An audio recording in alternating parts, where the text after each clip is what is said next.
김동섭의 인사이트 시간입니다. 오늘도 메리츠종금증권 강남금융센터 육지점 김동섭님 나오셨습니다. 안녕하세요. 네, 안녕하세요. 네.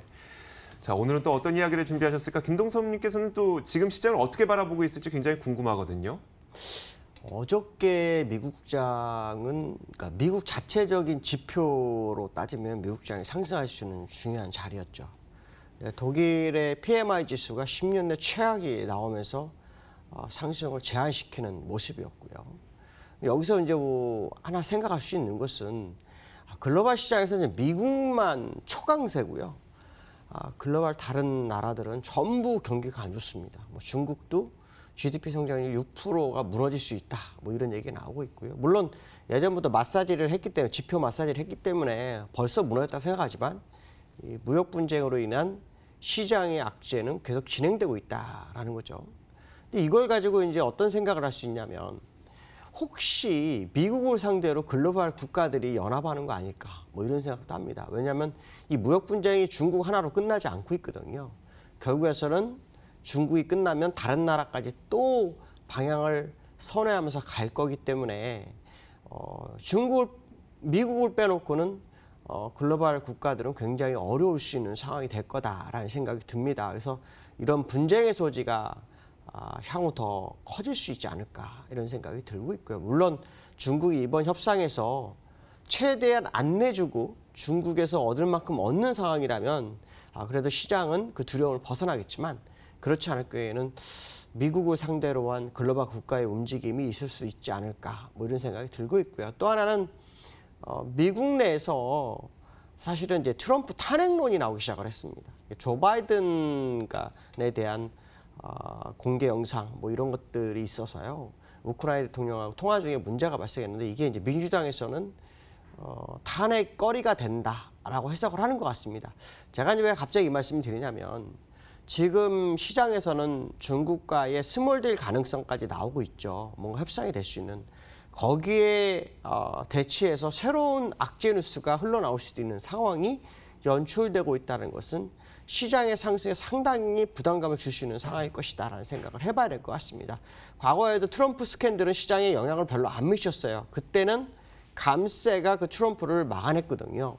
근데 이번에는 뭘로 막아낼지 좀 봐야 될 것 같습니다. 왜냐하면 금리 인하도 연준과 삐걱삐걱하는 상황이고요. 재정 확장 정책도 쓸 만큼 쏜 상태죠. 자, 이런 상태라고 한다면 쉽지 않은 미국 시장의 모습이 또 연출될 것이다 라는 생각을 해봐야 될 것 같고요. 기술적으로는 여전히 뭐 변화는 하나도 없습니다. 이달에 어떤 캔들이 나올지 정말 좀 궁금한데요. 만약에 이달에 음봉이 나온다면 지금 이달이 얼마 안 남았죠. 지금 이게 월봉인데 음봉이 나온다면 음봉 2개가 뜨게 되거든요.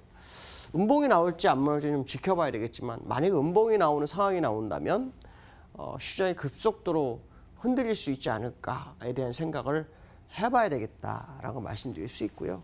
만약 그런 상황이라 그러면 지금까지 썼던 금리 인하라든가 기타 정책들이 시장에서 다 녹아서 없어진 상황이 될 거다라는 생각을 해봐야 될 것 같습니다. 두 번째로는요, 우리나라 시장 원달러에 대한 얘기를 좀 해야 될 것 같습니다. 원달러가요, 지금 자리는 레벨업을 시킬 수도 있는 자리입니다. 무슨 말이냐면 이전의 고가를 넘기는 레벨업이 될 수 있는 자리이기도 합니다. 그러니까 이 자리가 무너지지 않으면 위험자산이 지금까지 올라온 건 별 의미가 없을 수 있습니다. 여기서 우리가 또 하나 알아볼 수 있는 것은 원달러가 무너지기를 원치 않고 있다는 거죠.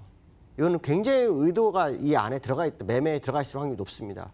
그중에 하나가 뭐냐면 우리나라 수출이 계속 둔화되고 있는 상황이기 때문에 추가적으로 원달러가 밀려버리면 문제가 발생할 수 있죠. 자, 그 얘기는 무슨 말이냐면 원달러의 현재 가격의 고착화 내지 레벨업 정도까지도 나올 수 있는 상황이 아닐까라는 부분을 해석을 해야 됩니다. 근데 기술적으로 보면 지금 굉장히 중요한 국면에 있는 건 맞습니다. 후행스팬 위치가 뚫고 내려오면은 원달러는 어느 정도의 가격 공간을 두고 계속 횡보할 수 있어요. 근데 만약에 여기서 뚫고 내려오지 못하고 올라가게 되면 진짜 많이 올라갈 수 있습니다. 지난번에 제가 1240-50원 제시하고 며칠 전에 막 1300대 보일 수 있다. 그 얘기 무슨 말이냐면 후행스팬으로 쭉 쳤을 때 목표치가 굉장히 높아지는, 그러니까 공간을 벌리면 벌수록 높아집니다. 우상향이기 때문에요. 그러니까 그런 부분이 시장에서 연출될 수 있는 부분이기 때문에 위험 자산이 정말 시장에 탄력을 받아서 갈 거라면 지금쯤 무너지는 역할이 나와야 된다. 그래서 위험 자산 적정이 올라가야 되는 그런 상황이 되는데 문제는 그것이 펀더멘탈을 악화시키는 상황이 될 수 있기 때문에 이 부분이 좀 걱정된다라는 생각을 해석을 해봐야 될 것 같습니다. 그 다음에 이제 세 번째 우리나라 시장과 미국의 디커플링에 대한 얘기가 좀 하고 싶습니다. 이제 미국과 디커플링이 계속되고 있죠. 미국은 더 못 올라가고 우리나라는 저점을 높이는 작업을 하고 있습니다. 이런 부분을 보면 우리나라 시장이 상대적으로 굉장히 강세였구나라는 생각을 할 수 있지만 사실은 그 전에 우리나라 시장이 너무 많이 빠졌던 게 사실이고요. 또 미국과의 경제 상황이 너무 다르기 때문에 시장이 악영향을 받은 것도 있습니다. 그렇다면 언제쯤 디커플링이 될까에 대한 부분은 딱 하나인 것 같습니다. 미국 시장이 돌파하면은 뭐 따라갈 거고요. 만약에 급나가는 시점이 나오면 그때는 커플링 쪽으로 갈 확률이 굉장히 높다는 해석을 할 수 있을 것 같습니다. 특히 외국인들이 선물에서 계속 매수를 하고 있거든요.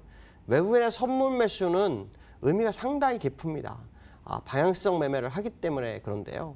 만약에 외국인들의 선물 매수가 줄어들고 매도하는 시점, 그 시점에 주가가 빠지겠죠.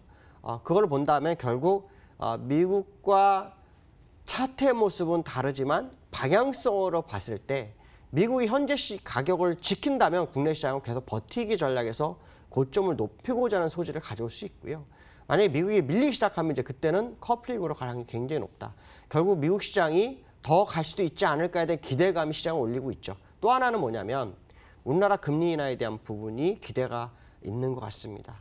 추가적 금리 인하가 10월 달에 가능성이 있기 때문에요. 이 부분이 시장에서 투자가로 하여금 버티게 하는 것이 아닌가라고 본다면 디커플링의 이유가 어느 정도 해소가 되지 않을까 이렇게 말씀드릴 수 있을 것 같습니다. 오늘 여기까지 하겠습니다. 감사합니다.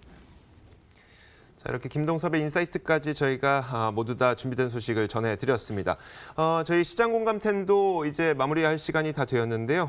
이어지는 프로그램들을 통해서는 이제 여러분들이 갖고 있는 종목에 대한 여러 가지 전략들이 준비되어 있으니까 남은 시간도 저희 머니투데이 방송과 함께 해주시면 좋을 것 같습니다. 저희는 내일 같은 시간에 찾아뵙도록 하겠습니다. 지금까지 시장 공감텐이었습니다. 고맙습니다.